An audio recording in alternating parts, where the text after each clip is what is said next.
Bonjour à tous et bienvenue dans Metalliquois. Voici la suite de la mini-série d'épisodes sur les instruments, avec aujourd'hui un des instruments les plus sous-estimés du rock et metal, la basse.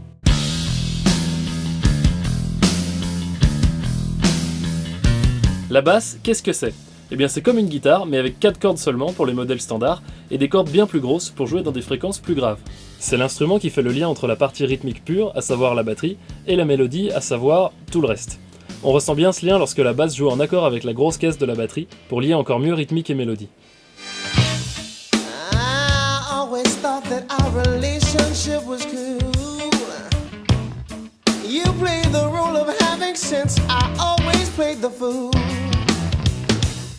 Le problème, c'est que souvent, comme je l'ai montré dans l'épisode sur Iron Maiden, la basse, dans le rock et le metal, elle fait des croches tout le long.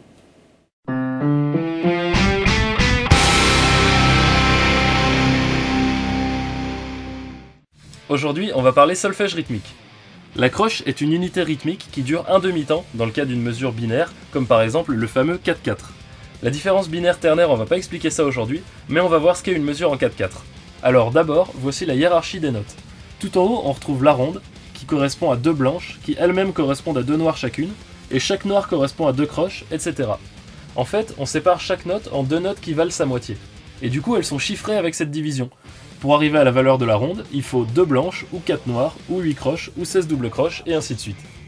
Donc, pour en revenir à notre 4-4, ce 4 là, c'est l'unité de mesure, donc on vient de le voir, la noire, et ce 4 là, c'est le nombre d'unités par mesure. On a donc là une mesure à 4 temps, où un temps égale une noire. Et donc là où je veux en venir, une basse en croche, ça donne ça. Oui, ça vous dit quelque chose, c'est très courant. Mais c'est parce que c'est facile et que ça sonne bien. Vous vous rappelez de l'épisode précédent quand j'ai parlé de la note fondamentale d'un accord ?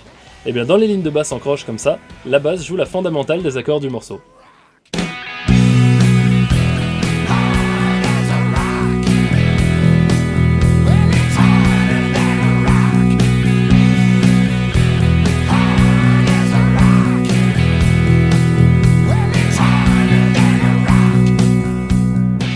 Ça casse pas 3 pattes à un canard, mais il faut reconnaître que c'est hyper stable. Pas de dissonance ou d'intervalle un peu aventureux, ici on cherche pas plus loin que la note de base. Mais franchement, vous verriez des groupes comme AC/DC faire autre chose ? Non, parce que ça irait pas du tout avec leur musique. Surtout que le principe de ces morceaux c'est d'être simple et efficace pour laisser la place à la guitare et au chant de s'exprimer. Cependant, tous les bassistes ne choisissent pas cette voie, comme je le disais dans l'épisode sur Maiden, et on retrouve dans le métal des bassistes un peu plus techniques, notamment dans le métal progressif.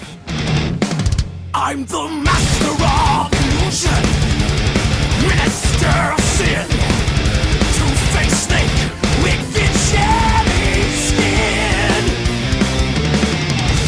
I will forsake you, destroy and unmake you. With all my might, I will take you down. There's no turning back. Depuis le temps que je voulais vous le présenter, ce groupe, Symphony X, un de mes groupes de prog préférés. Tous les musiciens de ce groupe sont des tueurs. Entre la voix surpuissante de Russell Allen, le jeu de batterie complexe de Jason Rulo, les riffs incroyables de Michael Romeo, et leur bassiste, Michael Lepond, dont les lignes de basse te font être bangées toutes seules sans même besoin de batterie ou de guitare.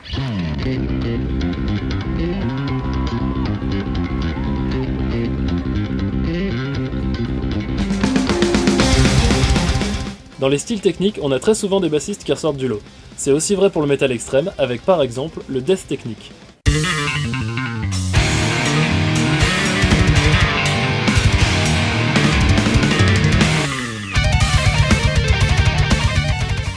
Vous l'avez sûrement remarqué dans cette vidéo, une des choses qu'on retrouve souvent dans le métal, c'est des basses qui ont plus de 4 cordes. Parce que plus de cordes égale plus de liberté de jeu, puisqu'on peut soit monter plus haut dans les octaves, soit descendre plus bas par rapport à une basse standard. Alors il y a des basses à 5 cordes, ça c'est très courant maintenant, des basses à 6 cordes également, c'est pas rare, et puis il y a des basses à 7 cordes, et même à 9 cordes, et je vais peut-être m'arrêter là parce que sinon on y est encore demain matin. Si. L'autre souci avec la basse, c'est qu'on l'entend pas toujours. Enfin, ça s'entendrait si elle était pas là, mais on la distingue pas forcément très bien. Mais certains groupes ne font pas ce choix, et ils sont à féliciter. Le premier qui me vient en tête, c'est Overkill.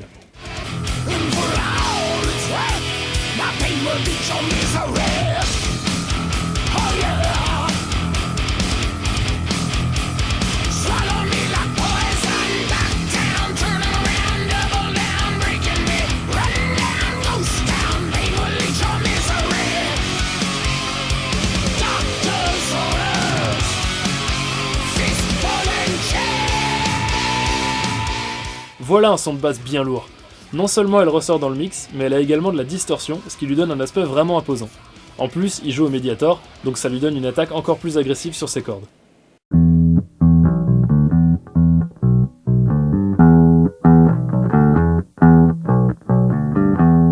Bien que le jeu au Mediator soit plébiscité dans le métal, certains bassistes préfèrent jouer au doigt.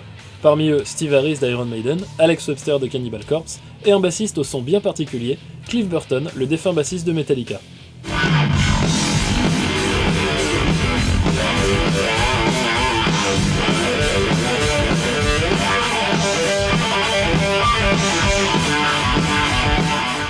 Un jeune prodige parti trop tôt, qui avait été découvert par Metallica lors d'un concert de son ancien groupe Trauma. Et au début, avec le son qu'il avait, ils ont cru que c'était un guitariste. Nuts, you know, and it was a wah sound. It's like, man, that guitar is heavy. And we look and we're counting the strings on it. Dude, that's a bass. Et c'est pas le seul à être parfois confondu avec un guitariste. Rappelez-vous Lemmy. Le prochain bassiste dont on va parler a pour le coup vraiment un son de bassiste et un jeu de bassiste. Tim Comerford, qui a joué dans un groupe qui a marqué les esprits, Rage Against the Machine.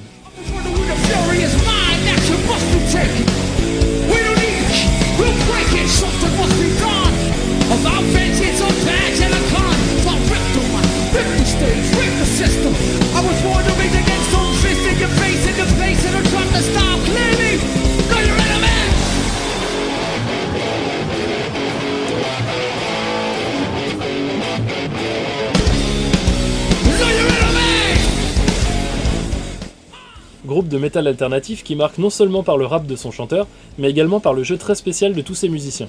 À la guitare, Tom Morello expérimente plein de sons atypiques, jusqu'à aller faire du scratch sur sa guitare.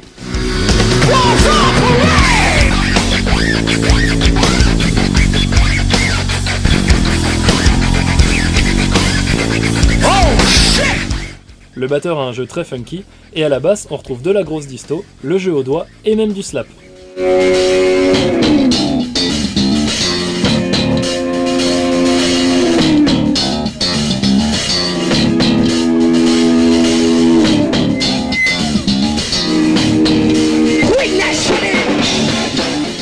Technique qui consiste à frapper, ou slapper comme on dit, les grosses cordes avec le pouce et tirer les petites cordes avec les doigts, très populaire dans le funk. C'est une technique peu courante dans le métal, Tim lui-même ne l'a pas énormément utilisée, mais le son si particulier de Rage Against the Machine s'y prêtait carrément. D'ailleurs, Rage Against the Machine est un de ces groupes qui utilise pas mal la technique du drop D dont j'ai parlé dans l'épisode 19. Ça va, t'as pas l'impression de t'incruster là? Oh pardon? Bah je me casse alors! Incroyable ça! Moi je suis là, j'essaie de donner des infos, de faire des liens entre les épisodes et mot sur oral parce que soi-disant je me serais incrusté. Dans le genre bassiste original, il y en a un qui se pose là, c'est Steve DiGiorgio.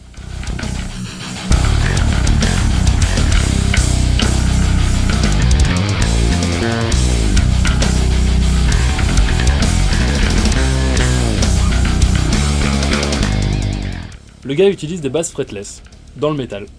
Tout va bien. Une basse fretless, c'est une basse sur laquelle il n'y a pas de fret. Merci Catalovius. Oui bon bah je t'ai rien demandé toi. Les frets, ce sont ces petites barres métalliques qui sont placées dans le manche des guitares et qui permettent d'avoir les notes justes directement, contrairement à d'autres instruments où c'est au musicien de trouver la justesse lui-même, comme le violon ou plus proche de notre sujet, la contrebasse. Et avoir une basse fretless, ça permet surtout de faire des glissando comme ceci. Et donc ça fait des mélodies très particulières.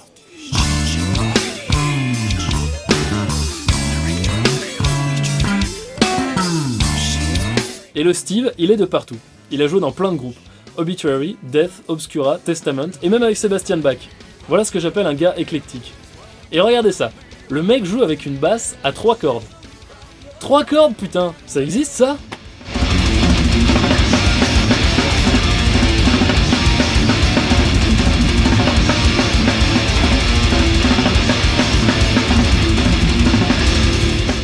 Et bien sûr, elle est fretless parce qu'il faut pas déconner non plus. Enfin bon, si c'est juste les délires d'un mec, on va pas non plus... Hubert, Quoi ? tu connais le groupe D.A.D. Non, pourquoi ?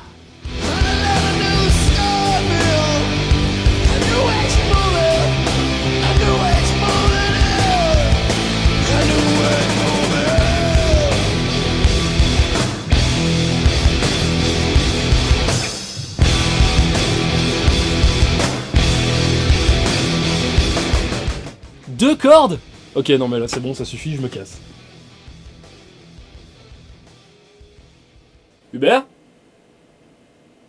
Bon bah... Merci à tous d'avoir regardé cet épisode. On se retrouve bientôt pour l'épisode sur la batterie. Bisous.